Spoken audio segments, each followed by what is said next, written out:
ایسے حضرات چراغ لے کر بھی ڈھونڈنے نکلیں تو نہیں ملتے. بس دعا ہے کہ اللہ پاک حضرت جی کو صحت دے. اور بھی ہمارے کئی اکابرین اسی بیماریوں میں مبتلا ہیں. اللہ پاک تمام علماء کرام اور تمام اکابرین کو شفائے کاملہ عاجلہ نصیب فرمائے.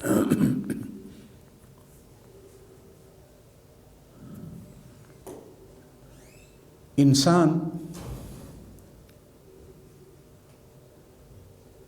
حق تعالیٰ کی بڑی بہترین مخلوق ہے اور اللہ پاک نے بڑے پیار سے اسے بنایا. چونکہ یہ اصلاحی مجلس ہے، ایسی باتیں کی جائیں جو قرآن ہماری اصلاح کرتا ہے، اور اللہ کرے ہماری اصلاح ہو جائے. انسان اللہ کی بڑی بہترین مخلوق ہے. بعض علماء نے تو لکھا ہے کہ انسان بنا ہی انس سے ہے، اور کچھ علماء نے معنی کیا ہے کہ اللہ نے اس کو بڑے پیار سے بنایا. قرآن پاک میں ایک جگہ ارشاد فرمایا گیا فَخَلَقْتُ بِيَدَيَّ، کہ میں نے انسان کو اپنے ہاتھوں سے بنایا ہے، بلکہ فرمایا دونوں ہاتھوں سے بنایا. بعض مفسرین نے لکھا ہے کہ اللہ پاک نے سر سے لے کر ناف تک انسان کو اپنے ہاتھوں سے بنایا. ناف سے لے کر پیروں تک یہ جتنا علاقہ ہے یہ اللہ نے فرشتوں سے بنوایا. لیکن اکثر مفسرین کا لکھنا یہی ہے کہ نہیں، پورے کا پورا وجود انسانی اللہ پاک نے اپنے ہاتھوں سے بنایا ہے. اور قرآن پاک میں بھی کئی جگہ ارشاد فرمایا کہ انسان کو اللہ نے بڑے پیار سے بنایا. باقی جتنی مخلوقات اللہ کی ہیں، اللہ نے ہر مخلوق کو کن کہا. اذا اراد اللہ شیئا ان یقول لہ کن فیکون، وہ چیز ہو گئی. لیکن حضرت انسان کو بناتے وقت اللہ پاک نے 9 مہینے اپنی قدرت کی کاریگری فرمائی. اور قدرت کی کاریگری بھی کو بہت بڑی جگہ پہ نہیں، کسی بڑی فیکٹری میں نہیں، بلکہ 2-3 انچ کی جگہ ہے جس کو رحم مادر کہا جاتا ہے، جہاں اندھیرا ہی اندھیرا ہے. اللہ پاک نے اپنی قدرت کے نور سے، قدرت کاملہ سے 9 مہینے میں انسان کی کاریگری فرمائی ہے اپنی قدرت کی، اور انسان کو بنایا. پھر اللہ تعالیٰ نے اس انسان کو دنیا میں رشتوں میں جوڑا ہے، اور وہ رشتے بھی جب تک انس سے نہ ہوں تو رشتے نہیں بنتے. تعلقات کے اندر پیار نہ ہو، رشتوں میں پیار نہ ہو تو رشتے نہیں بنتے. بعض احادیث میں علماء نے لکھا ہے کہ جب اللہ پاک نے ارواح کو عالم ارواح میں جمع فرمایا تو چیونٹیوں کی طرح روحیں تھیں. تو بعض ارواح ایسی تھیں جو ایک دوسرے کو دیکھ کر مسکرانے لگ گئیں، باتیں کرنے لگ گئیں. ایسی ارواح جب دنیا میں آئیں تو اللہ پاک نے ان ارواح کے درمیان میں رشتہ داری کو قائم فرما دیا، تعلق داری کو قائم فرما دیا. اور بعض ارواح ایسی تھیں کہ جنہوں نے گفتگو تو نہیں کی لیکن ایک دوسرے کو دیکھتی رہیں. وہ جب دنیا میں آئیں تو اللہ پاک نے کسی کو ہمارا پڑوس دے دیا، وہ گھر کا ہو یا دکان کا ہو یا کاروبار کا ہو. اور فرمایا بعض روحیں ایسی تھیں جو ایک دوسرے کی طرف پیٹ کر کے بیٹھ گئیں. تو دنیا میں آئیں تو اللہ پاک نے ان کے درمیان میں دشمنیوں کو قائم کر دیا. اور بعض ارواح ایسی تھی جو ایک دوسرے کو دیکھتی رہی ہیں بس. اس کا تجربہ آج بھی آپ اور میں دنیا میں کرتے ہیں کہ کبھی کبھی کو بندہ ایسا نظر آتا ہے کہ دل کہتا ہے میں نے اس کو کہیں دیکھا ہے. یاد نہیں آتا لیکن دل کہتا ہے نہیں کہیں دیکھا ہے. تو علماء نے لکھا ہے کہ ہو سکتا ہے کہ یہ یاد بھی عالم ارواح کی ہو. اس لیے کہ بعض علماء دنیا میں اولیاء ایسے بھی گزرے ہیں کہ جو کہتے ہیں کہ ہمیں آج بھی یاد ہے کہ جب اللہ نے ہم سے پوچھا تھا الستُ بربکم، کیا میں تمہارا رب نہیں ہوں؟ قالوا بلا، کہا تھا ہاں. تو کہنے والے کہتے ہیں کہ ہمیں وہ ہاں آج بھی یاد ہے کہ ہم نے اللہ کے سامنے ہاں کہی تھی. بلکہ بعض علماء نے تو یہاں تک لکھا ہے کہ جب ابراہیم علیہ السلام نے کعبہ بنایا تو اللہ پاک نے کہا کہ لوگوں کو آواز دو اس گھر کا حج کرنے آئیں، تو ابراہیم علیہ السلام نے فرمایا اللہ یہاں تو میں اکیلا ہوں، میرا بیٹا ہے، میری کہاں تک آواز جائے گی؟ تو ارشاد خداوندی ہوا کہ آواز لگانا تیرا کام ہے۔ اس وقت کو عالم ارواح میں پڑا ہے یا ماں کے پیٹوں میں پڑا ہوا ہے، اس کے کانوں تک جو روح اور دل کے کان ہیں تیری اس آواز کو پہنچا دینا میرا کام ہے۔ اور ایک حدیث کے اندر فرمایا گیا کہ کتنی روحیں ایسی بھی تھیں کہ جنہوں نے ابراہیم علیہ السلام کی آواز کو سن کر لبیک لبیک لبیک لبیک، جتنی دفعہ اس نے کہا اللہ پاک اتنی دفعہ اس کو اپنے گھر کی زیارت نصیب کر دیتا۔ کچھ روحیں تھیں کئی دفعہ بولتی رہیں، وہ کئی دفعہ اللہ پاک ان کو بلا لیتا۔ تو آج بھی بعض بزرگوں کے اقوال پڑے ہیں، وہ کہتے ہیں کہ ابراہیم علیہ السلام کی وہ آواز جو ہمارے کانوں سے ٹکرائی کہ لوگوں اللہ کے گھر کا حج کرنے آؤ، ہمیں آج بھی یاد ہے کہ ہم نے ابراہیم علیہ السلام کی آواز کو سنا۔ یہ بات آپ کی میری سمجھ میں نہیں آ سکتی کہ کیا یہ ممکن ہیں؟ ممکن ہیں، اس لیے کہ اللہ کی قدرت کے سامنے کسی چیز کو ناممکن کہنا یہ مسلمان کے بس میں نہیں ہے، اور ناممکن ہی کو ممکن کرنے والا اللہ کی ذات ہے کہ ناممکن کو ممکن کر دے۔ یہ جو معجزہ ہے نا، معجزہ بھی تو یہی ہوتا ہے کہ انہونی چیز نبی کے ہاتھ پہ ظاہر ہو جائے جو انسان کے ذہن میں ہی نہیں آ سکتی، اور کرامت بھی اسے کہتے ہیں کہ انہونی چیز آ جائے نظروں کے سامنے جو اولیاء سے ظاہر ہوتی ہے۔ اس لیے علماء نے لکھا ہے کہ اس کرامت پر ایمان رکھنا، اس معجزے پر ایمان رکھنا بھی ہمارے ہاں ضروری ہے، اس لیے کہ انہونی چیز اللہ کی طرف سے ہوتی ہے، اور اللہ قادر مطلق ہے، اللہ پاک سب کچھ کر سکتے ہیں۔ اب یہ جو حضرت عیسیٰ علیہ السلام مردے کی قبر پہ کھڑے ہو کر کہتے تھے قم باذن اللہ، اللہ کے حکم سے کھڑے ہو جاؤ، وہ کھڑے ہو جاتے تھے۔ اب یہ ناممکن چیز ہے، لیکن جب زبان حضرت عیسیٰ کی اور حکم اللہ کا ہو، احادیث میں آتا ہے کہ حضرت موسیٰ علیہ السلام جبل طور پہ اللہ کی طرف جا رہے تھے تو راستے میں پیٹ میں درد ہو گیا، تو حضرت موسیٰ علیہ السلام نے فرمایا اللہ پیٹ میں درد ہو گیا، فرمایا وہ فلاں درخت ہے، اس کے 2 پتے کھا لو، پیٹ کا درد چلا جائے گا۔ حضرت موسیٰ علیہ السلام نے 2 پتے کھا لیے، پیٹ کا درد چلا گیا۔ تھوڑے دنوں کے بعد پھر جا رہے تھے تو پیٹ میں درد ہوا، اب اللہ سے نہیں کہا، اب خود گئے اس درخت 2 پتے توڑ کر کھا لیے، لیکن پیٹ کا درد نہیں گیا۔ تو اللہ سے عرض کی تو اللہ گزشتہ دنوں میں نے کھایا پیٹ کا درد چلا گیا، آج کھایا پیٹ کا درد نہیں گیا۔ تو ارشاد خداوندی و موسیٰ وہ میرا حکم تھا، میں نے کہا تھا کھا لیا، آج تو اپنی مرضی سے چلا گیا۔ تو شفا پتے کے اندر نہیں ہوتی بلکہ میرے حکم میں ہوتی ہے، میں نے حکم دیا تھا تو نے کھا لیا، شفا ہو گئی۔ ناممکن کو ممکن کر دینا۔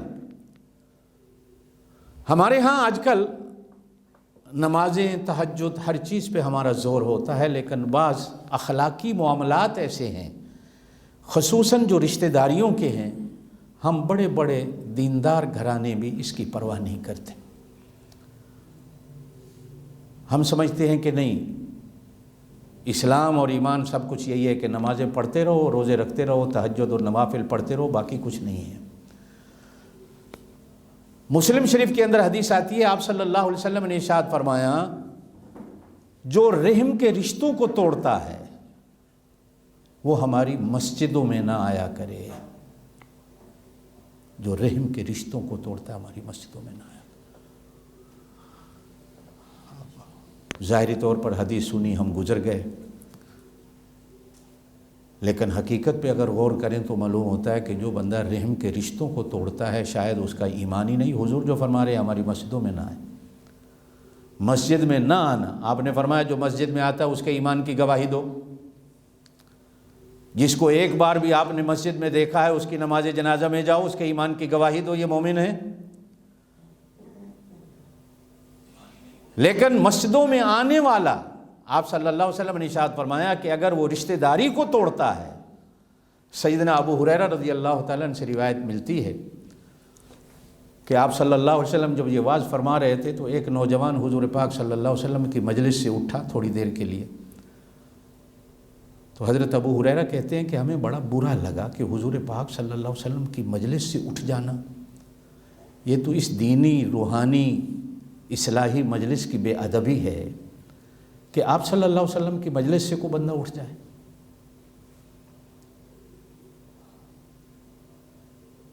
تھوڑی دیر کے بعد وہ نوجوان آ کر بیٹھ گیا، تو جب مجلس ختم ہوئی تو میں نے اس سے پوچھا کہ حضور پاک صلی اللہ علیہ وسلم کی مجلس کو چھوڑ کر تو کہاں گیا؟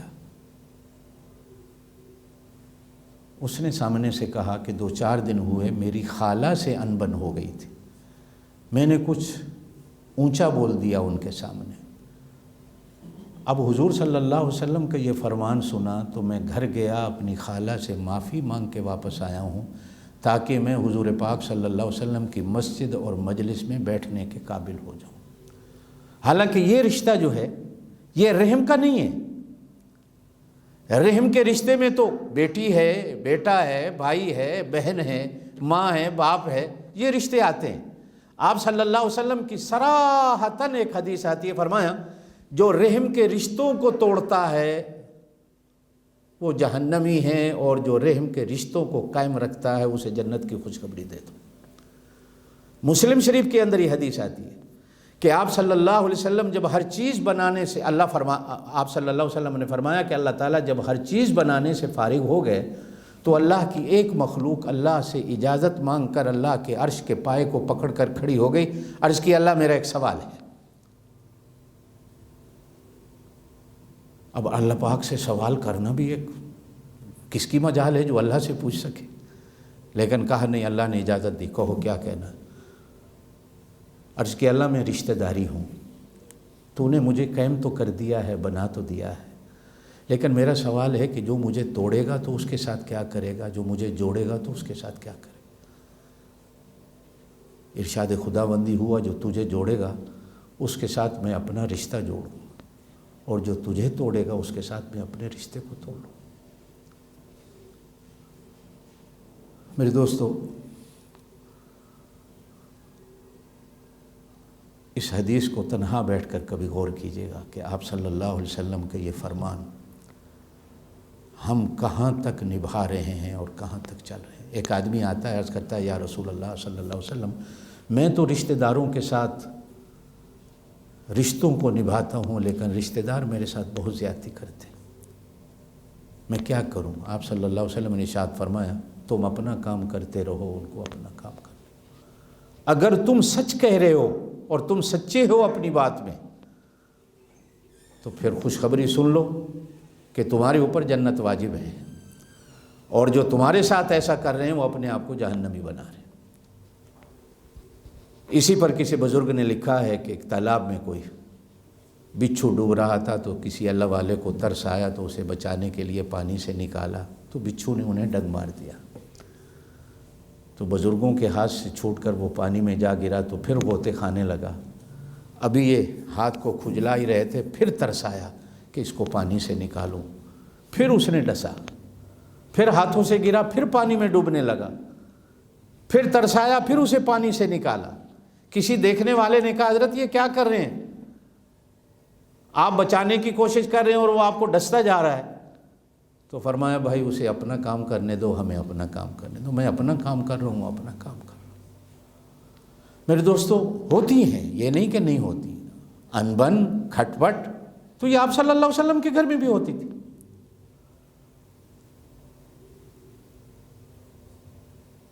حضرت بلال خود فرماتے آپ صلی اللہ علیہ وسلم ایک ام المومنین کے حجرے میں تھے تو دوسری ام المومنین کے گھر سے حلوہ آیا پلیٹ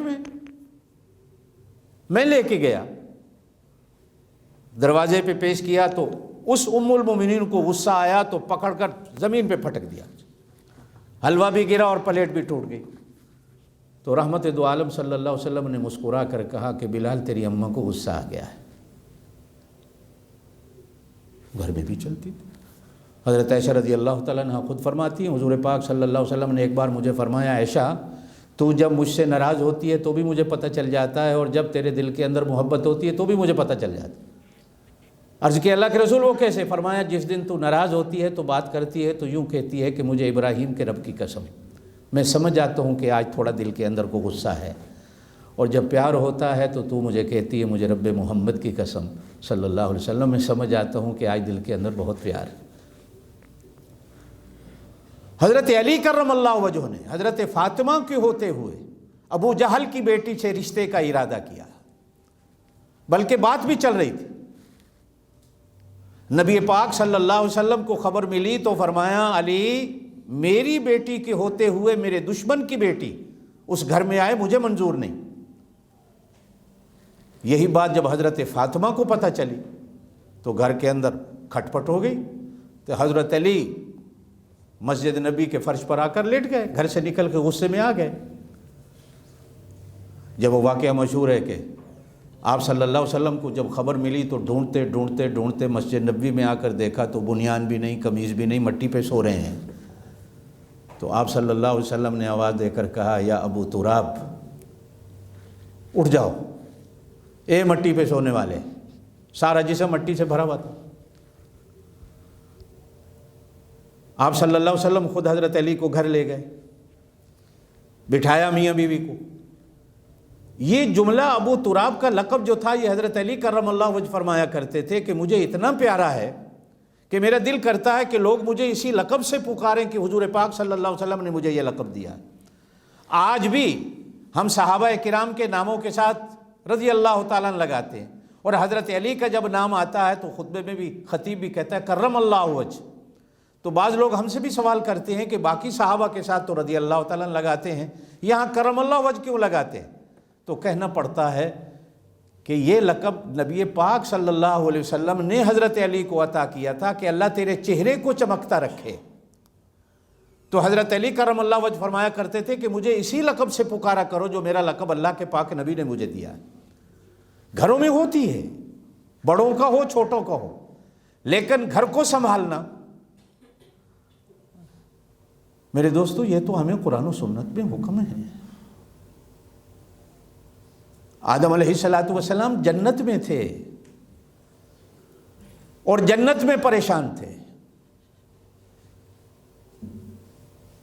تنہائی کی زندگی ہے جنت میں، حالانکہ جنت میں سب کچھ تھا، آرام ہی آرام، لیکن تنہا زندگی گزارنی۔ آخر ایک دن اللہ پاک نے ان کے دل کا سکون کا بندوبست فرمایا۔ جنت تو سکون ہی سکون کی جگہ ہے، لیکن اس کے باوجود سکون نہیں۔ سوئے ہیں تو بائیں پسلی دل والی کی طرف سے سوچتے سوتے اللہ پاک نے حضرت حوا کو پیدا کر دیا۔ اب جب جاگے ہیں دیکھتے ہیں یہ کیا ہے، تو اللہ پاک کی طرف سے فرمایا گیا کہ تیرے سکون کے لیے جنت میں رہتے ہوئے بھی ہم نے یہ کھلونا بنایا، تیری بیوی ہے اور ہم نے اس کا نکاح تیرے ساتھ کر دیا ہے۔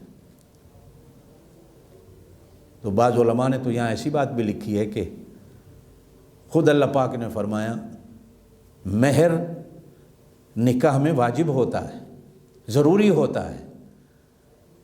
جانتے ہو تمہارا اس نکاح کا مہر کیا ہے جو حضرت حوا سے ہم نے نکاح کرایا؟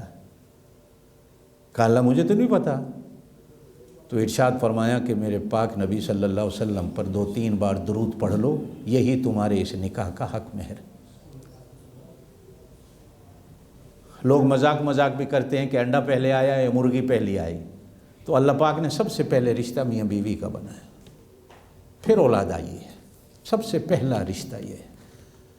قرآن میں فرمایا گیا ازواجا لتسکونوا الیہا وجعل بینکم مودۃ ورحمہ، یہ تمہاری بیویاں ہم نے بنائی تمہارے سکون کے لیے ہیں،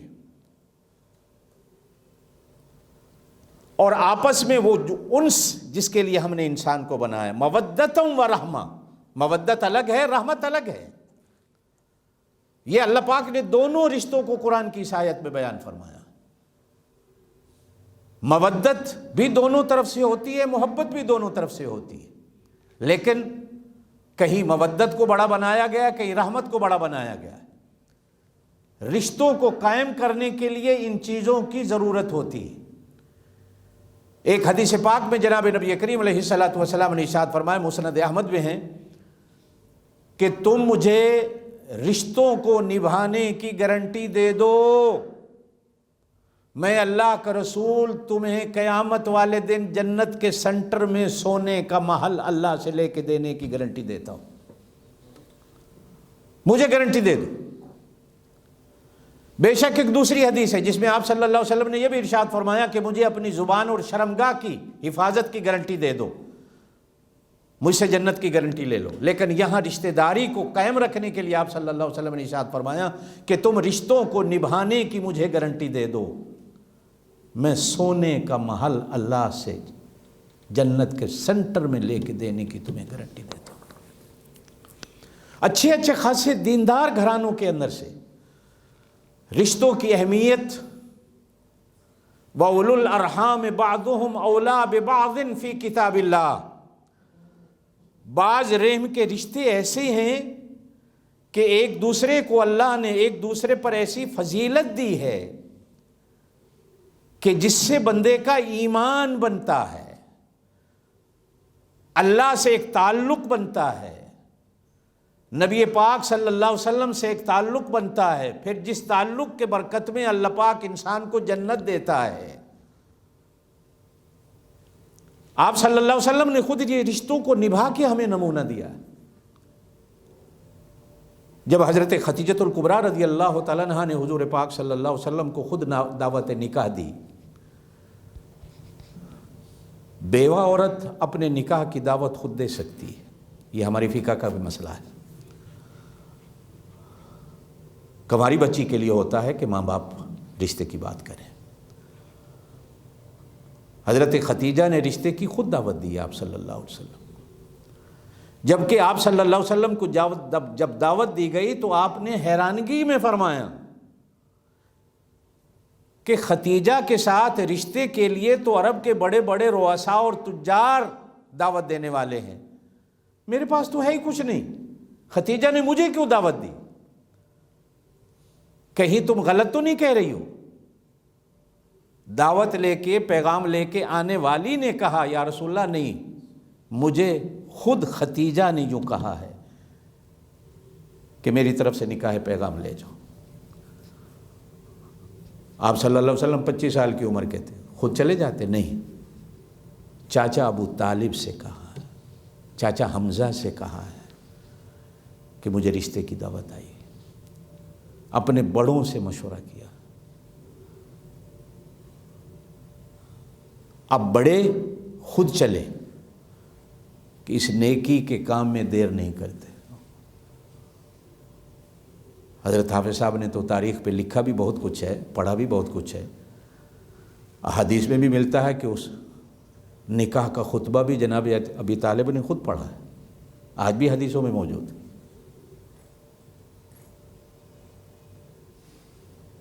آپ صلی اللہ علیہ وسلم خود جا سکتے تھے لیکن بڑوں کو سامنے رکھا، بڑے گئے ہیں، بڑوں نے جب تک اسے قبول نہیں کیا آپ صلی اللہ علیہ وسلم نے ہاں نہیں کہی۔ پھر ایک بڑی عجیب حدیث ملتی ہے، مورخین نے بھی لکھا ہے کہ حضرت حلیمہ رضی اللہ تعالیٰ عنہ، بڑی لمبی عمر پائی حضرت حلیمہ نے، مدینہ میں تشریف لائیں۔ آپ صلی اللہ علیہ وسلم جب مدینہ میں تھے، مدینہ میں ہی فوت ہوئیں، جنت البقیع میں حضرت حلیمہ کی قبر ہے۔ بڑھاپے میں جب یہ مدینہ آئیں تو آپ صلی اللہ علیہ وسلم نے مدینہ سے نکل کر 10-20 میل کے فاصلے پر جا کر حضرت حلیمہ کا انتظار کیا۔ جب سواری دور سے نظر آئی ہے تو مورخین نے لکھا ہے آپ صلی اللہ علیہ وسلم نے بھاگ کر جا کر حضرت حلیمہ کی سواری کی مہار پکڑی اور ایسے کندھے پہ رکھ کر مہار کو آپ صلی اللہ علیہ وسلم چلے ہیں اور حضرت حلیمہ کو اترنے نہیں دیا۔ جب مدینہ آیا تو شہر مدینہ کے بازاروں میں لوگ کھڑے تھے کہ یہ بڑھیا کون ہے جو اونٹنی پہ سوار ہے اور نبی مہار پکڑ کے چل رہے ہیں۔ حضرت عائشہ رضی اللہ تعالیٰ عنہ فرماتی ہیں جب گھر کے قریب سواری آئی تو حضور پاک صلی اللہ علیہ وسلم نے سواری کو بٹھایا اور خود اپنے رحمت والے ہاتھ ایسے زمین پر بچھا کر حضرت حلیمہ سے کہا ماں میری ہتھیلیوں پہ پاؤں رکھو۔ حضرت حلیمہ کو آپ صلی اللہ علیہ وسلم نے زمین پر پاؤں نہیں رکھنے دیا، پھر ہاتھ پکڑ کر حضور پاک صلی اللہ علیہ وسلم گھر لائے۔ چارپائی پر بٹھا کر جوتیاں خود حضور نے اتاری حضرت حلیمہ کی. حضرت عائشہ سے فرمایا پانی لاؤ میں اپنی اس اماں کے پاؤں دھلاؤں. حضور پاک صلی اللہ علیہ وسلم نے پاؤں دھلائے. حضرت عائشہ کہتی ہے میں حیران تھی یہ کون بڑھیا ہے، آپ اماں بھی کہہ رہے ہیں میں جانتی نہیں. جب آپ صلی اللہ علیہ وسلم اندر تشریف لے آئے حضرت عائشہ کے پاس کہ ان کے کھانے پینے کو بندوبست کرو، تو میں نے پوچھا یا رسول اللہ یہ بڑھیا کون ہے؟ تو آپ صلی اللہ علیہ وسلم نے ارشاد فرمایا یہ میری اماں حلیمہ ہے. اگرچہ اس کی کوکھ سے میں نے جنم تو نہیں لیا لیکن میں نے اس کا دودھ پیا، اس نے انگلی پکڑ کر مجھے چلنا سکھایا. آج اچھے خاصے دیندار گھرانوں میں وہ سکیمہ جس کی رحم سے ہم جنم لیتے ہیں، جس کے خون کا ہم حصہ ہوتے ہیں، ان کو گالیاں دی جاتی ہیں، بے ادبی کی جاتی ہے، گستاخی کی جاتی ہے. آپ صلی اللہ علیہ وسلم نے ارشاد فرمایا ماں کا گستاخ ہزار نوافل کا کیوں نہ تہجد گزار ہو، اللہ کے یہاں اس کو جنت نہیں ملے گی جب تک کہ اپنی اماں کو راضی نہیں کرتا. حدیثیں ہیں. ایک صحابی نے بس آگے کسی چکر میں اپنی اماں کو گھر سے نکال دیا بیوی کے کہنے پہ، بیمار ہو گئے، بستر پہ ایڑیاں رگڑ رہے ہیں، جان نہیں نکلتی. اب تھوڑا سا سوچئے کہ حضور صلی اللہ علیہ وسلم خود اس بندے کی عیادت کو تشریف لائے. خود کیا مقام ہوگا اس بندے کا جس کے گھر میں حضور پوچھنے آئے ہوں گے. آپ نے ہاتھ اٹھائے شفا کی دعا کے لیے تو اللہ نے جبریل کو بھیج دیا میرے نبی سے کہو ہاتھ نیچے کر لیں. میرا دستور تو یہ ہے کہ اپنی نبی کی دعا کو رد نہیں کرتا، لیکن شاید میں آج تیری دعا کو بھی رد کر دوں، قبول نہ کروں. آپ صلی اللہ علیہ وسلم نے جبریل امین سے پوچھا تو جبریل نے بتایا یہ اماں کا گستاخ ہے. شاید آپ نے علماء سے سنا ہو تو حضور پاک صلی اللہ علیہ وسلم نے فرمایا لکڑیاں جمع کرو، آگ لگا دو اور اس بندے کو اٹھا کے آگ میں ڈال دو، ہو سکتا ہے جان نکل جائے ورنہ قیامت تک یہ ایڑیاں رگڑتا رہے گا، جان نہیں نکلے گی. صحابہ کرام نے لکڑیاں جمع کی، آگ لگائی گئی. جب اٹھانے لگے تو ماں کی ممتا نے جوش مارا، کہا اللہ کے رسول کیا میری آنکھوں کے سامنے میرے بیٹے کو آگ میں ڈال دیں گے؟ ارشاد فرمایا پھر اسے معاف کر دو. میں کہا یا رسول اللہ میں نے معاف کیا. حدیث میں آتا ہے ماں کی زبان سے جملے نکلے، فوراً اس بندے کی زبان پر کلمہ آیا اور جان اللہ کے حوالے ہو گئے. آپ صلی اللہ علیہ وسلم نے خطبہ ارشاد فرمایا اسی جگہ پہ کھڑے ہو کر. اکثر محدثین نے نوٹ کیا، فرمایا دیکھ لو یہ میرا صحابی ہے، میرے پیچھے نمازیں پڑھنے والا ہے، اگر اس بندے سے بھی ایسا گناہ ہو جائے جان نہیں نکلتی ہمارا کیا ہوگا. حضرت شیمہ حضرت حلیمہ کی بیٹی ہیں، پڑھا ہوگا تاریخ میں آپ نے. یہ بچپن میں حضور پاک صلی اللہ علیہ وسلم کو گود میں اٹھا کر لوریاں دیتی تھی. بخاری شریف کے اندر بھی وہ لوریوں کے اشعار آج بھی احادیث کی کتابوں میں موجود ہیں، حالانکہ وہ نبوت کا زمانہ ہی نہیں، بچپن کا زمانہ ہے. آپ صلی اللہ علیہ وسلم 6 سال کی عمر کے بعد حضرت حلیمہ کے گھر سے چلے گئے، پھر ادھر آنا ہی نہیں ہوا، نہ ان کا نبوت کا زمانہ آ گیا. پھر آپ صلی اللہ علیہ وسلم ہجرت فرما کر مدینہ تشریف لے گئے. پھر مدینہ سے آپ صلی اللہ علیہ وسلم سن 8 ہجری میں فتح مکے کے لیے تشریف لاتے ہیں. مکہ فتح ہوتا ہے.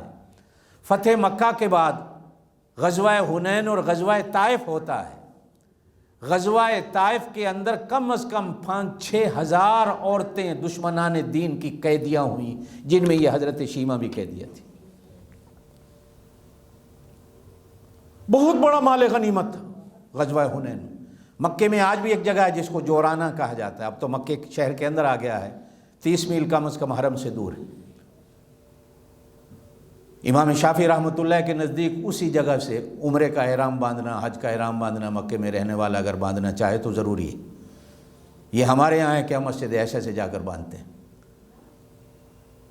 ان کے یہاں ضروری ہے. آج بھی آپ کبھی جائیں تو انڈونیشین، ملیشین جتنے شافعی مسلک کے ہیں لوگ وہیں سے احرام باندھ کے آتے ہیں، حدود حرم ہے. ان قیدیہ عورتوں میں یہ حضرت شیمہ بھی تھی. آپ صلی اللہ علیہ وسلم وہیں مقام جورانہ پر تشریف فرما تھے. تو شیما کی طرف سے نبی پاک صلی اللہ علیہ وسلم کو پیغام بھیجا گیا کہ ان قیدیہ عورتوں میں آپ کی بہن ہیں، وہ حاضری کی اجازت مانگنا چاہتی ہے۔ تو نبی پاک صلی اللہ علیہ وسلم نے سن کر فرمایا میری تو بہن ہی کوئی نہیں تھی، کون ہے؟ ارشاد فرمایا لے آؤ دیکھتے ہیں۔ اب انہیں لایا گیا، نے کہا میں آپ کی بہن ہوں۔ حضور پاک صلی اللہ علیہ وسلم نے فرمایا میری تو کوئی بہن نہیں تھی۔ عرض کی میرا نام شیما ہے، میں حلیمہ کی بیٹی ہوں۔ آپ صلی اللہ علیہ وسلم نے فرمایا کوئی نشانی ہے؟ مجھے تو نہیں یاد۔ تو مورخین نے لکھا ہے کہ اس نے یہ اپنے بازو ایسے اٹھائے، کہا یہ دیکھیں بچپن میں نے ایک دفعہ آپ کو گود میں اٹھایا ہوا تھا، آپ نے یہاں دانت مارے تھے، کاٹا تھا مجھے، آج بھی آپ کے دانتوں کا نشان موجود ہے۔ صحابہ اکرام کہتے ہیں اللہ کی قسم ہے ہم نے دیکھا سونگ کے آج بھی اس کے بازو کے اندر سے نبوت کی خوشبو آ رہی تھی۔ نبی پاک صلی اللہ علیہ وسلم نے اپنی چادر بچھائی کہ میری بہن ہے، بیٹھ گیا، حالانکہ یہ سکی بہن نہیں ہے، حضرت حلیمہ کی بیٹی ہے۔ بیٹھو، بٹھایا، ارشاد فرمایا بہن کے رشتے سے میرے ساتھ چلنا چاہتی ہو تو بھائی بن کر تیرے سارے حقوق ادا کروں گا، اور اگر اپنے گاؤں واپس جانا چاہتی ہو قبیلہ بنو سعد میں تو اونٹ تیار ہیں، غلام بھی ساتھ دیتا ہوں، باحفاظت تمہیں تمہارے گاؤں تک چھوڑ کے آئیں گے، جو تمہارا فیصلہ وہ تمہارے بھائی کو قبول ہے۔ حضرت شیما نے عرض کی کہ میں اپنے گاؤں جانا چاہتی ہوں۔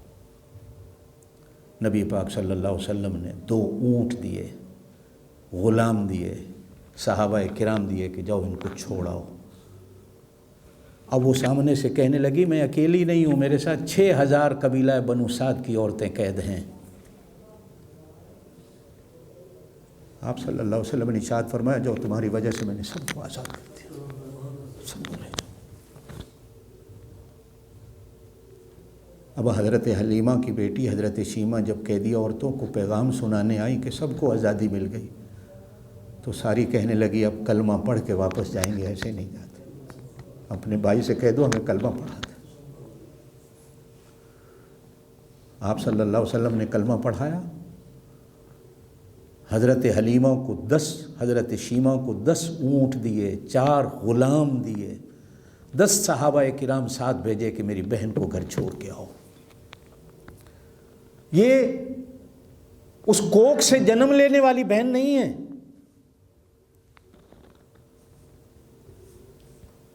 یہ حضرت حلیمہ کی بیٹی ہے۔ نبی پاک صلی اللہ علیہ وسلم نے اس داعیہ کی بیٹی کے ساتھ یہ حسن سلوک فرما کر آپ اور میں جتنے بیٹھے ہیں قیامت تک آنے والی امت کو سبق دیا ہے کہ بہن کا رشتہ کیا ہوتا ہے اور میں کیسے نبھا رہا ہوں۔ ہماری بڑی بہنیں تو ہمارے ماؤں کی طرح ہوتی ہیں، ہمیں پالتی ہیں،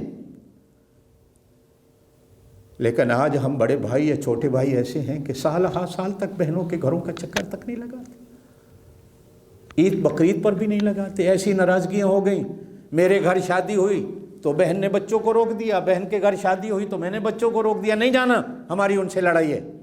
اب لڑائی کیا ہے؟ فلاں دن ان کے گھر میں دعوت تھی، شادی تھی، ہمیں کارڈ نہیں بھیجا، دوسروں کو بھیجا، ہمیں کارڈ نہیں آیا، یہ بھی ایک لڑائی کی وجہ ہے۔ دعوت پہ بلایا، ان کو کھانا پہلے دیا، ہمیں بعد میں پوچھا، یہ بھی ایک لڑائی کی وجہ ہے۔ ان کو کھانا اچھا دیا، ہمیں جو بچا ہوا تھا وہ دے دیا، یہ بھی لڑائی کی وجہ ہے۔ چوتھی وجہ بچے آپس میں لڑ پڑے، انہوں نے اپنے بچوں کو کچھ نہیں کہا۔ یہ وجہ جو ہے وہ بعد میں آتی ہے کہ ہماری 2 انچ زمین تھی وہ لے گئے، ہمیں حق نہیں ملا، یہ لڑائیاں بعد میں آتی ہیں۔ پہلے تو یہ چھوٹے چھوٹے ایسے معاملات ہیں جو آج ہم نے ایک دوسرے پر گھر کے دروازے بند کر دیے ہیں۔ حدیث میں ایک واقعہ ملتا ہے، حاتم طائی جو تھے نا، یہ عیسائی تھے، یہ مسلمان نہیں تھے، یہ حضور پاک صلی اللہ علیہ وسلم کے اعلان نبوت سے پہلے ہوئے۔ آج بھی سعودی عرب میں حائل شہر سے آگے ان کی آبادی وادی طے کے نام سے مشہور ہے، جہاں حاتم طائی رہنے والا تھا، گاؤں آج بھی ان کا موجود ہے۔ ان کے بیٹے بیٹی بھی قیدیاں ہوئیں آپ صلی اللہ علیہ وسلم کے غزوہ میں۔ حضرت عدی بیٹے تھے حاتم طائی کے، جن کو عدی بن حاتم کہا جاتا۔ یہ جو ایک مشہور واقعہ ہے نا کہ قیدیہ عورتوں میں ایک لڑکی ننگے سر بیٹھی ہوئی تھی، تو حضور نے حضرت بلال سے فرمایا اس بیٹی کے سر پہ چادر ڈال دو، تو حضرت بلال نے کہا یا رسول اللہ یہ تو کافر کی بیٹی ہے۔ ارشاد فرمایا بیٹی بیٹی ہوتی ہے، چاہے کافر کی ہو مسلمان کی ہو، سر پہ چادر ڈالو۔ یہ حاتم طائی کی بیٹی کا واقعہ ہے جو اسی ایک غزوے میں قیدیہ تھی۔ آپ صلی اللہ علیہ وسلم کو جب پتہ چلا کہ یہ حاتم طائی کی بیٹی ہے، سخی کی بیٹی ہے، تو آپ صلی اللہ علیہ وسلم نے فرمایا جاؤ تمہیں آزاد کر دیا۔ یہ کلمہ پڑھ کر نکلتی ہے، پھر جا کر اپنے بھائی کو لاتی ہے، بھائی مسلمان ہوتا ہے، وہ ایسا مسلمان ہوتا ہے کہ ایک بار حضور پاک صلی اللہ علیہ وسلم نے ارشاد فرمایا عدی میرے گھر میں بیٹیاں نہیں ہیں، اگر کوئی ہوتی تو میں تیرے نکاح میں دے دیتا، تو مجھے اتنا اچھا لگتا۔ اسی حضرت عدی بن حاتم کے بیٹا اور حسنین کریمین یہ دونوں مدینے کے بازار میں بچے لڑ پڑے آپس میں، جو بچوں کی لڑائی کی میں بات کر رہا ہوں۔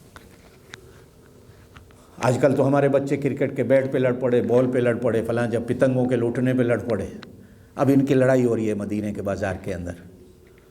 حاتم طائی کا پوتا کہتا ہے حضرت عدی کا بیٹا کہ میرا دادا بڑا سخی تھا، اور حسنین کریمن کہہ رہے تھے کہ ہمارا نانا بڑا سخی تھا۔ بس اس پہ لڑائی ہے بچوں کی، وہ کہیں میرا دادا سخی تھا، یہ کہ ہمارا نانا سخی تھا۔ اب چلتے چلتے حسنین کریمین نے کہا اچھا اپنے دادا کی سخاوت کا قصہ سنا، تیرا دادا کتنا بڑا سخی تھا؟ تو کہنے لگا کہ میرے دادا کی کوٹھی کے 10 دروازے تھے، ایک دروازے سے لوگ آتے تھے صبح، وہاں سے روٹی ملتی تھی، دوسرے دروازے سے پھر فارغ ہو کر آتے تھے، وہاں سے نقدی ملتی تھی، پھر وہاں سے فارغ ہو کر لوگ تیسرے دروازے سے آتے تھے تو وہاں سے کپڑے مل جاتے تھے، پھر چوتھے دروازے سے فلاں ملتی تھی، 5ویں دروازے سے فلاں چیز ملتی تھی۔ وہ اپنا قصہ بیان کر کے جب چپ ہوا تو حسنین کریمین کہنے لگے واہ سبحان اللہ، کیا بات کہی، تیرے دادا کی کوٹھی تھی اور اس کے 10 دروازے تھے، آنے والا تو بیچارہ سارا دن چکر ہی لگاتا ہوگا، ہمارے نانا کی تو کوٹھی بھی کوئی نہیں تھی، ہمارا نانا تو مسجد نبوی کے فرش پہ بیٹھا ہے، ایک ہی دروازہ تھا، آنے والے جو آتے تھے ایمان بھی لے جاتے تھے، ساتھ صحابیت بھی لے جاتے تھے، ساتھ سخاوت بھی لے جاتے تھے، امانت بھی لے جاتے تھے، دیانت بھی لے جاتے تھے، شہادت بھی لے جاتے تھے، امامت بھی لے جاتے تھے، ایک ہی لحظے کے اندر ولایت بھی لے جاتے تھے، اٹھ کے آتے تھے وہ ولی بھی بن جاتے تھے، حافظ بھی بن جاتے تھے، عالم بھی بن جاتے تھے۔ یہ کوئی سخاوت ہوئی کہ سارا دن چکر لگاتے رہو؟ اب سننے والے صحابہ کرام نے جب سنا، حضرت عمر کہا کرتے تھے اپنے بیٹوں کو کہ ان کے نانا جیسا تمہارا نانا ہے، ان کی نانی جیسی تمہاری کوئی نانی ہے۔ میرے دوستو لڑائیاں کیا ہیں؟ چھوٹی چھوٹی باتوں پہ رشتے کٹ گئے، بلکہ بعض لوگ تو ایسے ہیں جنازے پہ بھی نہیں آئیں گے، ہم تمہارا مرنا جینا ہمارا ختم۔ آپ صلی اللہ علیہ وسلم نے مسند دارمی کے اندر حدیث ہے، ابن ماجہ کے اندر حدیث ہے، آپ صلی اللہ علیہ وسلم نے ارشاد فرمایا صحابہ کرام سے اپنے واعظ کے اندر، تم میں سے کوئی ہے جو چاہتا ہو کہ اس کا خاتمہ ایمان پہ ہو؟ عرض کی اللہ کے رسول صلی اللہ علیہ وسلم کون ہے جو نہیں چاہتا کہ اس کا خاتمہ ایمان پہ ہو؟ آپ صلی اللہ علیہ وسلم نے ارشاد فرمایا رشتہ داریوں کو تم نبھانا شروع کر دو، میں گارنٹی دیتا ہوں تمہارا خاتمہ ایمان پہ ہوگا، اس لیے کہ وہاں سے دعائیں ملتی ہیں، اور پھر ان دعاؤں میں اللہ کا فضل ہوتا ہے کہ جن رشتوں کو عالم ارواح سے میرے رب نے قائم کیا ہے تم ان رشتوں کو قائم کرنے کی کوشش کر رہے ہو۔ ایک اور حدیث کے اندر آتا ہے، آپ صلی اللہ علیہ وسلم نے ارشاد فرمایا تم میں سے ہے کوئی جو چاہتا ہے کہ میری عمر لمبی ہو جائے؟ عرض کی اللہ کے رسول کون نہیں چاہتا؟ فرمایا رشتہ داری کو نبھانا شروع کر دو، اللہ زندگیوں میں برکت دے دیتا۔ آج ہماری زندگیوں کی برکت اٹھ گئی، اور ایمان پہ خاتمے کے لیے آپ اور میں ہر وقت دعا گو رہتے ہیں کہ اللہ ہم سب کا خاتمہ ایمان پہ کر دیں، آمین کہہ دیں۔ اس دور میں جس دور سے ہم گزر رہے ہیں وہ ایمانیات، وہ چیزیں جو اللہ کے رسول نے بتائی تھی تو وہ تو ہم سے نکل گئی، اللہ کرے خاتمہ ایمان پہ ہو۔ آپ صلی اللہ علیہ وسلم نے کتنی چیزیں ایسی ارشاد فرمائی ہیں جو خاتمہ ایمان پر سبب بنتی ہیں، جن میں سے ایک یہ چیز ہے کہ تم رشتہ داری کو نبھاؤ۔ قرآن پاک میں دوسرے سپارے میں فرمایا گیا لیس البر ان تولوا وجوہکم قبل المشرق والمغرب، یہ مشرق اور مغرب کی طرف منہ کر کے کھڑے ہو جانا یہ کوئی نیکی نہیں ہے، اس سے بھی بڑی بڑی نیکیاں ہیں۔ وَلَكِنَّ الْبِرَّ مَنْ آمَنَ بِاللَّهِ وَالْيَوْمِ الْآخِرِ وَالْمَلَائِكَةِ وَالْكِتَابِ وَالنَّبِيِّينَ، یہ ایمانیات کو بیان کر کے فرمایا وَآتَى الْمَالَ عَلَى حُبِّهِ ذَوِي الْقُرْبَى، اپنے قریبیوں کا خیال کرو، وَالْيَتَامَى وَالْمَسَاكِينَ وَابْنَ السَّبِيلِ وَالسَّائِلِينَ وَفِي الرِّقَابِ، پھر فرمایا وَأَقَامَ الصَّلَاةَ وَآتَى الزَّكَاةَ۔ آپ نے فرمایا تم میں سب سے اچھا وہ ہے جو اپنے گھر والوں کے ساتھ اچھا ہے۔ میں تم سب سے اچھا کیوں ہوں کہ میں اپنے گھر والوں کے ساتھ اچھا ہوں۔ یہ ہمارے ہاں ہے تو فارسی کا یہ لفظ، عربی کا بھی ہے زوج اور زوجہ، ہمارے ہاں اردو میں بھی استعمال ہوتا ہے۔ امہات المومنین کو قرآن پاک نے عام طور پر ازواج کے صیغے سے یاد کیا ہے، نساء، مومنات، امرأہ، یہ دوسری خواتین کو ذکر کیا گیا ہے، لیکن ہماری زبان میں یہ جو نکاح کا بندھن ہے جب ہم بنتے ہیں تو اس کو زوج اور زوجہ کا نام دیا جاتا ہے۔ کبھی علماء سے پوچھیں کہ اس کا معنی کیا ہے، ایسے ہی نہ گزر جایا کریں۔ علماء نے لکھا ہے کہ زوج زوجہ کا معنی ہوتا ہے کہ جن کو اللہ نے ایک دوسرے کے لیے بنایا ہو۔ تشاکل، تشابہ، مماثلت، ان دونوں میں اللہ پاک ایک کر دیتا۔ الطیبات للطیبین والطیبون للطیبات، الخبیثون للخبیثات، الخبیثات للخبیثین والخبیثون للخبیثات۔ مناسبتیں ایسی جڑتی ہیں، آپ اچھے آپ کی گھر والی اچھی ہے، گھر والی اچھی تو آپ اچھے، آپ برے تو گھر والی بری۔ میں اور آپ کبھی کبھی شکایت کرتے ہیں کہ مجھے اہلیہ ایسی مل گئی، کبھی تنہا بیٹھ کر سوچیں کہ قرآن تو کہتا ہے جیسی وہ ہوگی ویسے تم ہو، کہیں میرے اندر تو کمزوری نہیں، کہیں میرے اندر تو کمی نہیں آئی۔ اگر میں اچھا ہوں، قرآن کہتا ہے کہ اللہ اس کو بیوی اچھی دیتا ہے، اس کو گھر والی اچھی دیتا، اور اگلی چیز بھی سن لیجئے، اللہ اولاد اچھی دیتا ہے۔ آج آپ اور میں سارے دعائیں کرواتے ہیں کہ مولانا پیر صاحب تعویذ دے دو، دعا کر دو ہماری اولاد اچھی ہو جائے۔ میرے دوستو کبھی وجوہات پہ غور کیا کریں، کہیں میرے اندر تو کمزوری نہیں۔ اب جب میں فون آیا، میرے بچے نے اٹھایا، کسی پوچھنے والے نے پوچھا ابا ہیں، تو میں نے بیٹے سے کہہ دیا فون پہ کہہ دو ابا گھر نہیں ہے۔ اب آپ نے اور میں نے خود بچے کو جھوٹ سکھایا، اور بچے بھی اتنے پاک اور صاف ہوتے ہیں وہ ٹیلی فون پہ ہی سیدھا کہہ دیتے ابو کہہ رہے ہیں میں گھر نہیں ہوں، اور وہ بھی سامنے سے ایسے ہی کہہ دیتا ہے کہ ابو کہہ رہے ہیں میں گھر پہ نہیں ہوں۔ اب اس کو کیا پتہ جھوٹ اور سچ کیا ہے، وہ تو چھوٹا ہے، بچہ ہے، لیکن اسے جھوٹ پر آپ لگا رہے ہیں، حرام خوری اور حرام کاری پر آپ اور میں اسے خود لگاتے ہیں۔ پھر جب وہ ہمارے ہاتھوں سے نکل جاتا ہے پھر آپ اور میں دعائیں کرواتے ہیں۔ 21ویں سپارے میں سورہ احزاب میں ایک واقعہ ہے، یا ایھا النبی قل لازواجک ان کنتن تردن الحیاۃ الدنیا وزینتها فتعالین امتعکن واسرحکن سراحا جمیلا وان کنتن تردن اللہ ورسولہ والدار الاخرہ فإن اللہ اعد للمحسنات منکن اجرا عظیما۔ امہات المومنین کا ذکر کیا جا رہا۔ ایک چھوٹی سی بات ہوئی، چھوٹی سی، کہ جب غزوات کے بعد غنیمت آنا شروع ہوا، لوگوں کے گھروں میں مدینہ میں مال آنا شروع ہو گیا، تو ازواج مطہرات نے مل کر حضور پاک صلی اللہ علیہ وسلم سے عرض کی کہ گھر کا خرچہ بڑھا دیجئے۔ آپ صلی اللہ علیہ وسلم کو گوارا نہیں ہوا کہ ان کو ضرورت کا تو مل رہا ہے، کیا ان کو نہیں پتا کہ باہر کتنی ضروریات ہیں؟ باہر میں نے کس کس کا خیال کرنا ہے؟ اس کو واقعہ ایلا کہا جاتا ہے علماء کے ہاں۔ آپ صلی اللہ علیہ وسلم نے قسم کھا کر بیویوں سے 1 مہینے کے لیے علیحدگی کا اعلان فرما دیا۔ یہ قرآن پاک میں ہے۔ اس زمانے میں اگر کوئی قسم کھا لیتا تھا تو رشتہ ٹوٹنے کی خبر اڑ جاتی تھی۔ اور بھی واقعات ہیں قرآن میں ایسے۔ مشہور ہو گیا کہ حضور پاک صلی اللہ علیہ وسلم نے ازواج مطہرات کو طلاق دے دی۔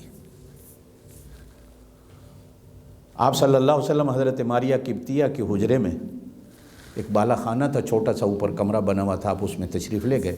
صرف نماز کے لیے اترتے، نماز پڑھتے اور تشریف لے جاتے، کسی سے گفتگو نہیں تھی۔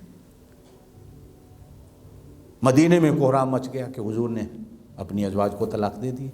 سیدنا فاروق اعظم رضی اللہ تعالیٰ عنہ کی بیٹی بھی امہات المومنین میں تھی، حضرت حفصہ۔ حضرت عمر نے جب سنا تو بھاگے مسجد نبی کی طرف۔ حضور پاک صلی اللہ علیہ وسلم نے دروازے پہ چوکیدار بٹھا دیے تھے کہ کسی کو میرے ہاں آنے کی اجازت نہیں، کسی کو بھی۔ اب یہ پریشانی کے عالم میں بھاگتے ہیں، کوشش کرتے ہیں جاؤں، لیکن چوکیداروں نے آگے جانے ہی نہیں دیا کہ حضور پاک صلی اللہ علیہ وسلم نے منع فرما دیا۔ اب یہ زور زور سے مسجد نبی میں بولنا شروع ہو گیا۔ آواز اونچی تھی، حضور پاک صلی اللہ علیہ وسلم کے کانوں میں بھی آواز جا پہنچی۔ تو جب حضور نے دیکھا کہ عمر آیا ہے اور اونچا اونچا بول رہا ہے تو آپ صلی اللہ علیہ وسلم نے اجازت دی کہ اسے اندر بھیج دو۔ اب حضرت عمر اندر آئے تو بیٹھتے ہی عرض کیا، رسول اللہ سنا ہے آپ نے بیویوں کو طلاق دے دی اور ان میں میری بیٹی بھی ہے، اگر ان کا کوئی قصور ہے تو مجھے بتائیں، میں ابھی آپ کے سامنے اس کی گردن اتار دیتا ہوں۔ اچھا، یہاں ایک بات عرض کرتا چلوں، یاد رکھیے گا، امہات المومنین کا مقام ایسا تھا کہ ہر خاوند کو اللہ پاک طلاق کا حق دیتا ہے، لیکن امہات المومنین کے بارے میں اللہ نے اپنے نبی سے بھی طلاق کا حق لے لیا تھا، اس لیے کہ ان کو نکاح میں بھیجنے والا بھی میں ہوں، اور اگر طلاق بھی ہوگی تو میری طرف سے ہوگی، آپ کو اجازت نہیں ہے۔ لا یحل لک النساء، یہ قرآن میں ہے کہ ان کے بعد کوئی اور ان کو بھی نکالنے کی آپ کو اجازت نہیں، یہ میں لایا ہوں، یہی رہیں گی چن چن کر، میرا محبوب میں تیرے گھر میں لایا ہوں۔ اور میں نے قرآن میں ان کو زوجہ، تیری زوجہ کہا ہے۔ یا ایھا النبی قل لازواجک، اے میرے نبی اپنی ازواج سے کہہ دو یہ تیری طرح ہیں، ان کو نکالنا نہیں۔ آپ صلی اللہ علیہ وسلم نے حضرت عمر کی بات سن کر ارشاد فرمایا، نہیں میں نے تو طلاق نہیں دی۔ الحمدللہ، باہر نکل کر حضرت عمر نے مدینے کے جذبات اور ہوا کو ٹھنڈا کیا کہ بھائی طلاق نہیں ہوئی۔ 29 دن گزرے تو آپ صلی اللہ علیہ وسلم بالا خانہ سے نیچے تشریف لے آئے۔ سیڑھیوں میں ہی حضرت عائشہ کھڑی تھی، جیسے گویا کہ وہ پورا مہینہ یہیں بیٹھی انتظار کر رہی ہیں کہ اللہ کے نبی کب آتے ہیں۔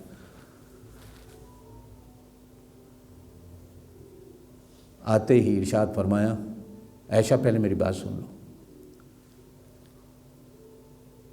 اللہ نے وحی بھیجی ہے، ایک بات ہے، اگر اس بات کے بارے میں ماں باپ سے بھی مشورہ کرنا چاہو تو جا کے کر لو، سوچ لو، جلدی جواب نہیں دینا۔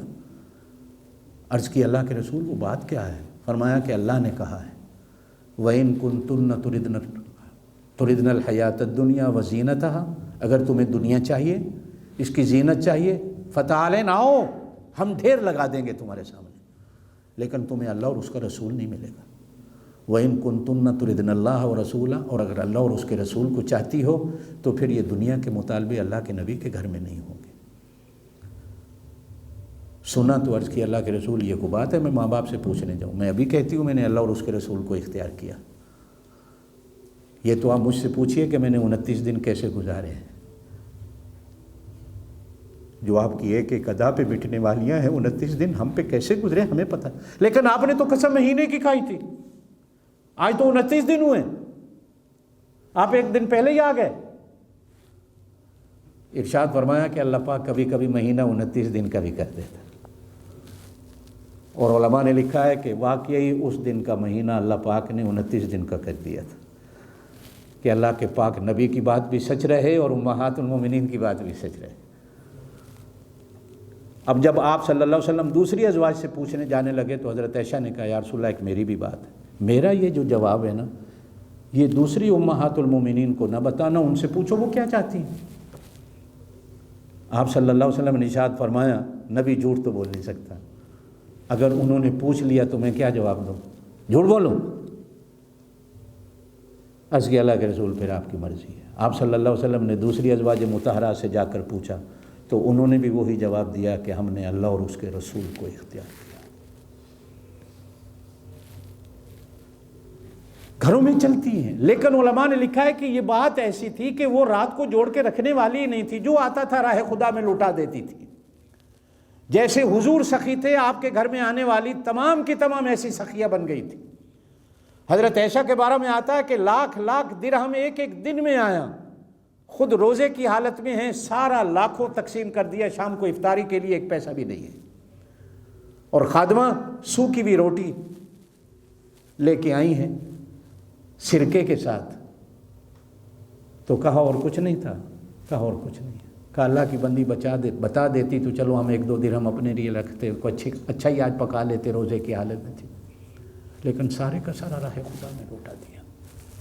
اللہ پاک نے وہ صفات پیدا کر دی تھی نبی والی ازواج مطہرات کے اندر۔ میں اگر اچھا ہوں میری صفات ان کے اندر آ سکتی ہے، اس لیے کہ اللہ نے صفات میں ہمیں ایک دوسرے کے ساتھ جوڑ بنایا۔ اللہ جوڑ چاہتے ہیں، توڑ نہیں چاہتے۔ اس لیے حدیث پاک کے اندر فرمایا گیا کہ سب سے بڑا گناہ میاں بیوی کے رشتے کو توڑنا ہے، جو بندہ کوشش کرتا ہے کہ ان کا رشتہ ٹوٹ جائے۔ رشتوں کو جوڑنے کی کوشش کی جاتی ہے۔ میرے دوستو، ہمارے سلسلہ نقشبندیہ کے ایک بزرگوں میں ہیں حضرت خواجہ عزیزان علی رامیتنی رحمۃ اللہ علیہ، بخارا کے قریب ہی ان کا مزار ہے۔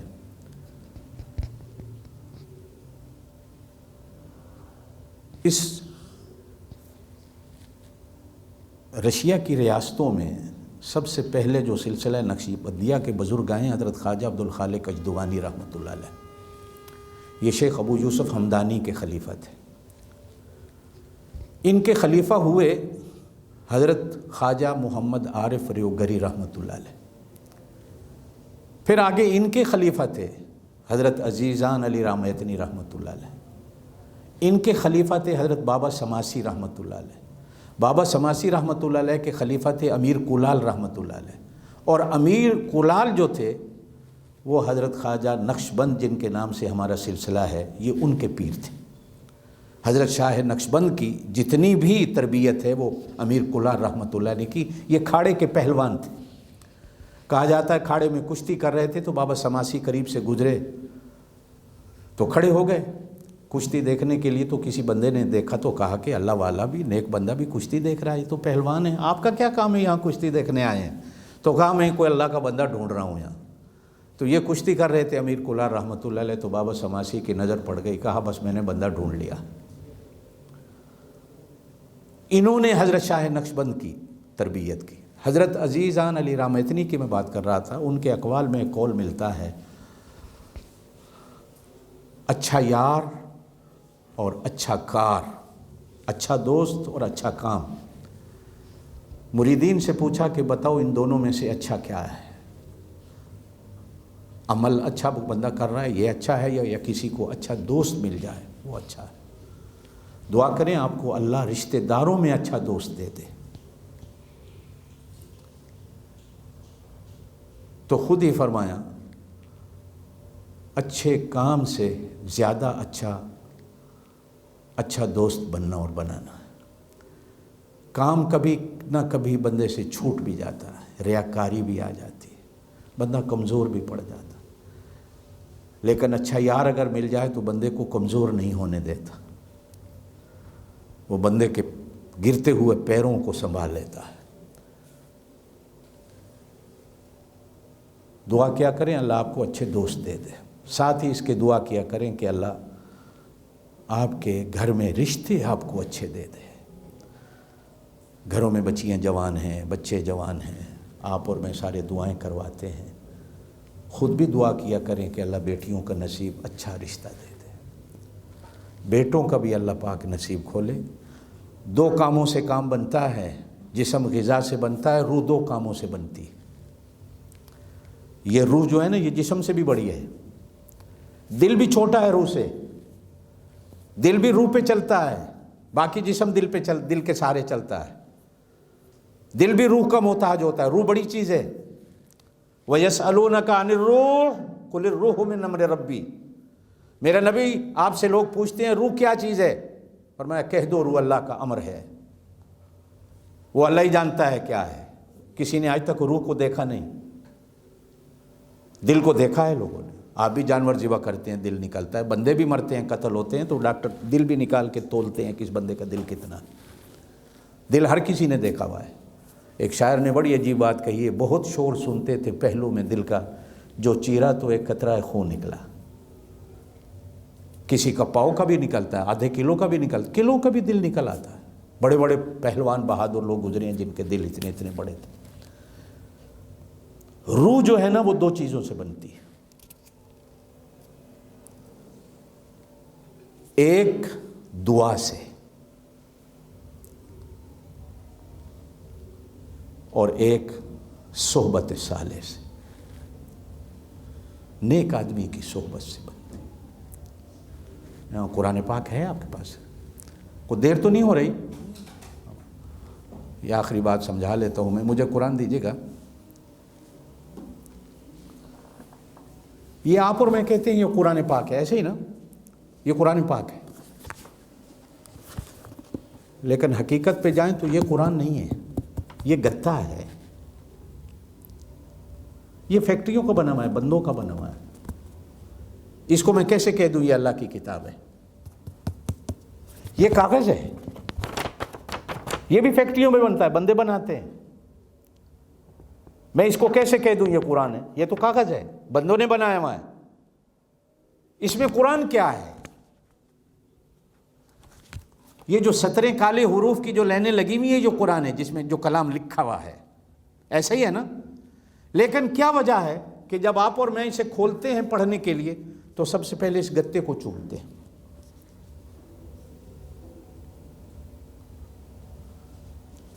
پھر آپ اس کاغذ کو چومتے ہیں۔ ہماری مائیں بہنیں بیٹیاں اس پر غلاف چڑھاتی ہیں۔ بازار میں جب شادی بیاہ کے کپڑے لینے جاتی ہیں، ہزاروں لاکھوں کے لے لیے تو دکاندار سے کہتی ہیں کوئی بچی ہوئی ٹاکی پڑی ہے، تو وہ پوچھتا ہے کیا کرنا ہے، کہتی ہیں غلاف چڑھانا ہے۔ وہ نوکر سے کہتا ہے انہیں اٹھا کے دے دو۔ مائیں بہنیں پوچھتی ہیں اس کی قیمت، وہ کہتی ہیں یہ نہیں، بے قیمت ہے، اس کی کوئی قیمت نہیں، بچے ہوئے ٹکڑے ہیں، لے جاؤ۔ وہ گھر میں لا کر دھو کر قرآن کا غلاف بنا لیتی ہیں۔ اور کبھی کبھی ہم گاؤں میں اپنے گھروں میں ہوتے ہیں تو پہلے اس غلاف کو چومتے ہیں جو بے قیمت کپڑا تھا، دکاندار نے مفت دیا تھا، اس کا کوئی پیسہ نہیں لیا۔ وہ غلاف چوما جاتا ہے، پھر یہ گتا چوما جاتا ہے۔ کبھی آپ اس غلاف یا اس گتے یا اس کاغذ سے پوچھیں کہ میں تجھے کیوں چوموں، تو آپ کو اس کے اندر سے جواب آئے گی کہ میرا کوئی کمال نہیں، کمال اس چیز کا ہے کہ میں اللہ کے قرآن کے ساتھ جڑ گیا ہوں۔ مجھے اس جڑنے نے، اس نسبت نے اونچا کر دیا۔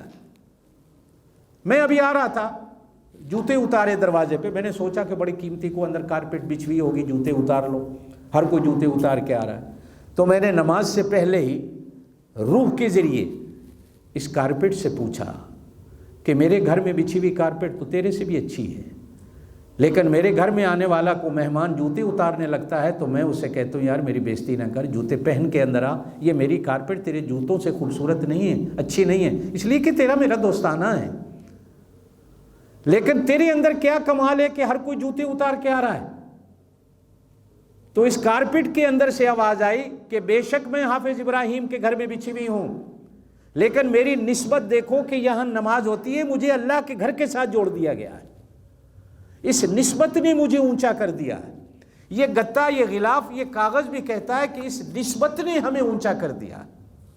یہ جو نسبتیں ہوتی ہیں، یہ جو تعلقات ہوتے ہیں اچھے لوگوں کے ساتھ، وہ بندے کو اونچا کر دیتے ہیں۔ یہ صحابہ کرام کیوں صحابی بن گئے؟ سارے بت پرست تھے، شراب پینے والے تھے، گناہ کرنے والے تھے، لیکن اللہ کے رسول کی صحبت ایسی پڑی کہ رضی اللہ تعالی عنہ کہے بغیر قرآن گزرتا ہی نہیں ان کا۔ جہاں قصہ بیان کرتا ہے قرآن، کہا رضی اللہ تعالی، لقد رضی اللہ عن المؤمنین اذ یبایعونک تحت الشجرہ۔ رضی اللہ، ہر بندہ، ہر مسلمان ادب و احترام کے ساتھ ان کا نام لیتا ہے کہ وہ نسبت اونچا کر دیتے۔ کبھی کوشش کیا کریں کہ ہم ایسے بندوں کی روح کو بنانے کے لیے، لیکن اس کے ساتھ دعا بڑی اہم ضروری ہوتی۔ ہم وظائف پڑھتے ہیں، پڑھیے، کوئی منع نہیں، لیکن زیادہ وقت کبھی دعا پہ بیٹھ کر اللہ سے لگائیں کہ میرے گھر کے رشتے اللہ ایسے بنا دے کہ قیامت والے دن یہ بھی جنت میں جانے والے بن جائیں، میں بھی جنت میں جانے والا بن جاؤں۔ اور نبی پاک صلی اللہ علیہ وسلم جو فرمایا کہ میں جنت کے سنٹر میں سونے کا محل اللہ سے لے کے دینے کی تمہیں گارنٹی دیتا ہوں، تم رشتوں کو نبھانا شروع کر دو، میں اور آپ بہت کچھ برداشت کر جائیں۔ آپ صلی اللہ علیہ وسلم کی ایک حدیث ہے، آخری بات عرض کروں، فرمایا جو بندہ حق پہ ہوتا ہوا اپنا حق چھوڑ دے، حق پہ ہوتا ہوا، پتہ ہے کہ میری بہن میرا بھائی مجھ سے وراثت جائیداد لے گئے، حق پہ ہوتا ہوا حق چھوڑ دے صرف رشتہ داری کو نبھانے کے لیے، تو حضور پاک صلی اللہ علیہ وسلم نے فرمایا میں اس کا ہاتھ پکڑ کر اس کو جنت میں لے جاؤں، ہاتھ پکڑ کر جنت میں لے جاؤں۔ یہ بندہ نبی پاک صلی اللہ علیہ وسلم اپنے ہاتھوں میں اس کا ہاتھ ڈال کر اس کو جنت میں لے جانے والے ہیں۔ آج ہمارا معاشرہ، ہمارے گھر، بہن بھائی، ماں باپ، یہ جو رشتے ہیں نا، رشتے، میرے دوستو اتنی بیماری آ گئی کہ اچھے خاصے گھرانے برباد ہوئے۔ اللہ سے دعا بھی مانگا کریں، کوشش بھی کیا کریں کہ جن رشتوں کو اللہ نے، یہ رشتے اللہ نے بنائے ہیں، آپ اور میں، ہمارا تو ایمان ہے رشتے آسمانوں پہ بنتے، ایسے ہی ہے نا، جب بنے آسمانوں پہ ہیں تو میں اور آپ ناراض کیوں ہوتے؟ بیٹے کا رشتہ مانگا، بہن بھائی نے نہیں دیا، ہم ناراض ہو گئے۔ بھائی کبھی سوچ لو کہ اللہ نے رشتہ نہیں بنایا ہوا، میں ناراض کیوں ہو رہا ہوں؟ رشتے تو اللہ بناتا اللہ ہے، نبھانے ہم نے ہوتے، اور نبھانے کے دو ہی طریقے ہوتے ہیں، ایک اللہ سے دعا مانگنی ہے، اور دوسرا یہ کہ مشورہ دینے والا کو اچھا بندہ، اچھا دوست ڈھونڈو۔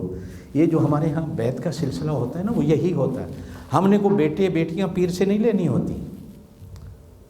یہ جو ہمارا دینی رشتہ ہوتا ہے اپنی روح کی اصلاح کے لیے، کہ مجھے دینی کسی مشورے کی ضرورت پڑ جائے یا دنیا کے مشورے کی بھی ضرورت پڑ جائے تو میں اپنے لیے ایک ایسا آدمی منتخب کر لوں جو مجھے مشورہ دے سکے، اور پھر میں اس کے کمزور ہوں۔ بعض لوگوں کو اللہ پاک بڑی بڑی عقلیں دیتا ہے، اور یقیناً اللہ دیتا ہے، ایسی بات نہیں ہے، میں کوئی رہنما ایسا ڈھونڈ لوں کہ جو میری دنیا میں رہنمائی کر سکے۔ آپ صلی اللہ علیہ وسلم کئی بار صحابہ کرام سے ایمان کی بیعت تو تھی، اور بھی کئی مواقع تھے آپ صلی اللہ علیہ وسلم بیعت لیتے تھے۔ قرآن میں ہے بیعت کا ذکر، لوگ خواہ کہہ دیتے ہیں کہ بیعت، وہ سمجھے نہیں ان چیز کو، کہ میں اپنی اصلاح کے لیے، جس کو تزکیہ نفس کہا جاتا ہے، لوگوں نے تصوف کو برا سمجھا، بے شک بعض تصوف کے لوگوں نے تصوف کو بدنام کیا، اس میں کوئی شک نہیں، لیکن تصوف کا دوسرا معنی حقیقت میں تزکیہ نفس ہے، اور تزکیہ نفس تو اللہ پاک نے نبی پاک صلی اللہ علیہ وسلم کی ذمہ داریوں میں ڈالا ہوا ہے، اور حضور پاک صلی اللہ علیہ وسلم نے جہاں اور ذمہ داریاں آگے امت کو دی ہیں، وہیں آپ صلی اللہ علیہ وسلم نے تزکیہ نفس کی ذمہ داری بھی امت پہ ڈالی ہوئی۔ اب نبی آنا کوئی نہیں جو ہمارا تزکیہ نفس کرے، اس لیے کوشش کیا کریں دعا کے ساتھ ساتھ اللہ پاک کو اللہ والا آپ کو دے دے جس کی صحبت میں بیٹھیں، نسبت کو جوڑیں، تاکہ اللہ پاک آپ کے روح کو چمکا سکے ہو، اور جب روح بن گئی تو بیڑا پار ہے۔ اصل میں وجہ یہی ہے کہ ہم نے جسم کو بنایا ہے، ہم نے روح کو نہیں بنایا۔ روح کو بنانے سے کام چلتا ہے، اور نبی روحوں پہ کام کرتے رہے، اور آج اولیاء بھی روحوں پہ کام کرتے ہیں۔ اللہ پاک آپ کو مجھے عمل کی توفیق نصیب فرمائے۔ سبحان ربک رب العزت عما یصفون وسلام علی المرسلین والحمد للہ رب العالمین۔ اللہم صلی وسلم وبارک علی سیدنا و مولانا محمد وعلی آلہ واصحابہ۔ یا اللہ جو کچھ کہا گیا قبول فرما، کہنے اور سننے کے بعد یا اللہ ہم سب کو اس پہ عمل کی توفیق نصیب فرما۔ بے شک یا اللہ تو نے دنیا کے ہمارے رشتے خود بنائے ہیں، نبھانے ہم نے ہیں، ہمیں ان رشتوں کو نبھانے کی توفیق نصیب فرما۔ یا اللہ جو خون کے رشتے ہیں، جو جنت میں داخلے کے دار و مدار ہیں ایمان کے بعد، اللہ ان رشتوں کو ہمیں نبھانے کی اور بنانے کی توفیق نصیب فرما۔ ہمارے بچوں کو، ہماری بچیوں کو الہ العالمین اچھے رشتے مہیا فرما اور ان کا مستقبل اچھا بنا۔ الہ العالمین ہم خطا کار بندے یا اللہ تیرے سامنے ہاتھ اٹھا کے بیٹھے ہیں، اور تیرے پاک نبی صلی اللہ علیہ وسلم کا فرمان ہے اٹھے ہوئے ہاتھوں کو خالی موڑ دینا یہ اللہ کی شان نہیں۔ اللہ پاک خالی ہاتھوں کی لاج رکھتے ہوئے اپنے بندوں کے خالی ہاتھوں اور جھولیوں کو بھر دیتا ہے۔ یا اللہ ہم خطا کار ہیں، بدکار ہیں، ڈوبے ہوئے ذلت میں ہیں، خواہ کچھ بھی ہیں تیرے محبوب کی امت سے ہیں۔ اللہ تیری رحمت سے ہمارے گناہ زیادہ نہیں، تیری رحمت بہت بڑی ہے، بے شک ہم خطا کار ہیں۔ اللہ نظر رحمت ہم سب کی طرف کر دیجئے۔ الہ العالمین ہم سب کی سب خطاؤں کو معاف فرما۔ یا اللہ ہمارے ماں باپ کے، بیوی بچوں کے، دوستوں کے، اپنے محبوب کی ساری امت کی خطاؤں کو معاف فرما۔ یا اللہ ہم سارے تیرے فضل و کرم کے محتاج ہیں۔ یا اللہ تیرے محبوب کی امت پر بہت مشکل وقت آیا ہوا، اللہ تو اس مشکل وقت کو آسانیوں میں تبدیل فرما دے۔ الہ العالمین اپنے محبوب کی امت کی اصلاح فرما۔ اہدنا الصراط المستقیم صراط الذین انعمت علیہم غیر المغضوب علیہم ولا الضالین۔ یا اللہ جو اصلاح کرنے والے ہیں ان کے ساتھ ہمیں جڑنے کی توفیق نصیب فرما، علماء اولیاء کی صحبتیں نصیب فرما۔ الہ العالمین، الہ العالمین، الہ العالمین تو ہم سب کا رب العالمین ہے۔ یا اللہ ہم سارے تیرے در کے محتاج اور فقیر ہیں۔ یا اللہ تو ہمیں قرآن میں کہتا ہے کہ فقیر دروازے پہ آئے تو اسے جھڑکنا نہیں، دھکے نہیں دینا۔ اللہ ہم سارے تیرے در کے فقیر تیرے در پہ جمع ہیں۔ الہ العالمین ہماری دعاؤں کو سن لے۔ یا اللہ ہماری دعاؤں کو سن لے، ہمارے گھروں میں خیر و برکات کو نازل فرما، ہماری مجلسوں میں، ہمارے محلوں میں، برادریوں میں، گاؤں میں، شہروں میں اللہ تو اپنا فضل و کرم نازل فرما۔ اللہ ہمارے اس ملک پاکستان کی حفاظت فرما۔ یا اللہ یہ کرونا جیسی بلا سے جو ساری دنیا کے انسان پریشان ہیں، اللہ ہم سب کی حفاظت فرما۔ اللہ حرمین شریفین کے دروازے ہم پہ بند ہو گئے، بے شک بیماریاں بھی ہیں لیکن کہیں ہمارے گناہوں کی شامت تو نہیں۔ اللہ حرمین شریفین کی پرانی رونقوں کو بحال فرما دے۔ اللہ ہمارے حضرت جی کو صحت و تندرستی نصیب فرما۔ یا اللہ ایمان والی، صحت والی، سلامتی والی، ہماری سرپرستی والی زندگی ان کو نصیب فرما۔ تا دیر الہ العالمین ان کا سایہ ہمارے سروں پہ سلامت رکھ۔ یہ مجلس ہمارے حافظ ابراہیم صاحب نے قائم کی ہوئی ہے، اللہ ان کی مدد و نصرت فرما۔ یا اللہ ان کی مدد و نصرت فرما۔ یا اللہ ان کی مدد و نصرت فرما۔ یا اللہ یہ تیرے دین کے لیے کوشاں ہیں، الہ العالمین ان کی کوششوں کو منظور و مقبول فرما۔ پوری دنیا میں جہاں بھی دین کے مدرسے ہیں، اصلاحی مجالس ہیں، خانقاہیں ہیں، اللہ سب کی حفاظت فرما۔ ہر شر سے، ہر مصیبت سے، ہر شریر سے، ہر بلا سے، ہر بیماری سے الہ العالمین ہم سب کی حفاظت فرما۔ یا اللہ ہم سب کا خاتمہ ایمان پہ فرما۔ یا اللہ خاتمہ ایمان پہ فرما۔ قبر کے عذاب سے، جہنم کے عذاب سے ہم سب کی حفاظت فرما۔ کل قیامت والے دن نبی کریم صلی اللہ علیہ وسلم کے جھنڈے کے تلے ہم سب کو جگہ نصیب فرما۔ حضور پاک صلی اللہ علیہ وسلم کے ہم سب کو شفاعت نصیب فرما۔ یا اللہ جو جتنے چاروں سلاسل ہیں، تمام سلاسل کے بزرگوں کو الہ العالمین جو دنیا سے چلے گئے ہیں ان کی مغفرت فرما، جو حیات ہیں اللہ ان کو لمبی زندگی نصیب فرما۔ الہ العالمین ہم سب کی سب دعاؤں کو قبول فرما۔ اللہم صلی وسلم وبارک علی سیدنا و مولانا محمد وعلی آلہ واصحابہ اجمعین۔ سبحان ربک رب العزت عما یصفون وسلام علی المرسلین والحمد للہ رب العالمین۔ ویڈیو کے نیچے سبسکرائب کے بٹن پہ کلک کریں، بیل کے آئیکن پہ کلک کیجئے تاکہ ہر نئی ویڈیو کی نوٹیفیکیشن آپ کو مل جائے۔